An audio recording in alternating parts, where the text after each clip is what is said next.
Quelques jours après la visite qu'a effectué le président de la République, Idriss Déby Itno, dans la province du Borkou, avec l'intention de mettre de l'ordre dans la dite province, le résultat est là, puisque les paroles du chef de l'État ont force de loi. Pour le président de la République, les querelles intestines constituent un obstacle qui freine le développement de la province. Pour briser la barrière, les natifs du terroir doivent avoir une seule et même vision. Tout le monde doit marcher dans la même direction afin de permettre à la génération future de profiter des infrastructures adéquates pouvant permettre au Borkou de sortir de son sous-développement.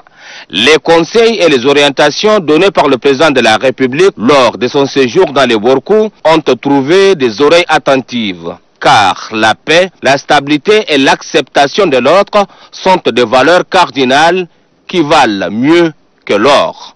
S'inscrivant dans cette logique, les fils de cette grande province décident de fumer les calumets de la paix. Ils se sont rendus compte que sans la paix et l'acceptation de l'autre, comme l'avait souligné le président de la République, Idriss Déby Itno, le développement de leur province ne peut être possible. Il y a urgence de faire tourner le moteur. Le moteur qui doit tourner a pour nom le développement, la formation des enfants, les centres de santé, la réouverture des écoles fermées dans certaines localités pour des raisons inavouées et bien d'autres choses. Le défi est grand.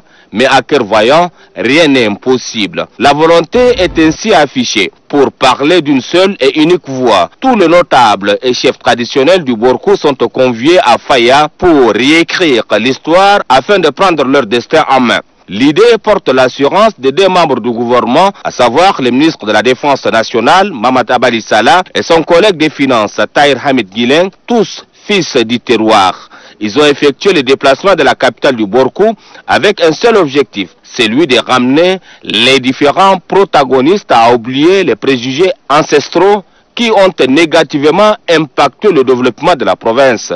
Ceci est une réponse fidèle aux préoccupations des plus hautes autorités du pays qui font de la paix une priorité des priorités. La réconciliation est bien plus qu'un geste de bonne volonté.